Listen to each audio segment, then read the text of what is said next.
The government of Alberta has followed through on its plan to introduce wide-ranging legislation impacting people across the province, particularly transgender and binary youth and adults. There's a lot to digest, so let's get into it.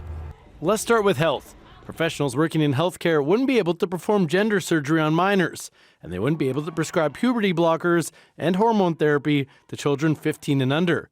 But they would be allowed for 16 and 17-year-olds with approval from a parent, physician, and psychologist. Let's switch to sports.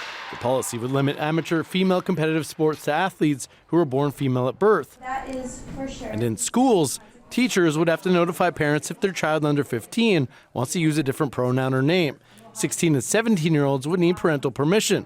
When it comes to sex ed, parents will have to opt their children into lessons on gender identity and sexual orientation. All three pieces of legislation have been developed, drafted, and tabled with the express purpose of striking the right balance for the health, safety, and well-being of all children and youth in our province.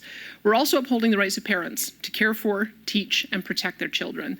These amendments are about being fair and supporting children and youth now in the event that they later choose to make life-altering and potentially permanent decisions. The leader of the Alberta NDP refers to the bill as anti-trans and anti-sex ed. Our job as the government in waiting is to show people there's a better alternative, an alternative that respects people's dignity, that respects people's human rights, that also addresses people's very real concerns about a society that's changing very quickly, but ultimately is always focused on making sure each person can live a life of dignity. We're expecting a lot of reaction from Albertans and how these policies will impact them.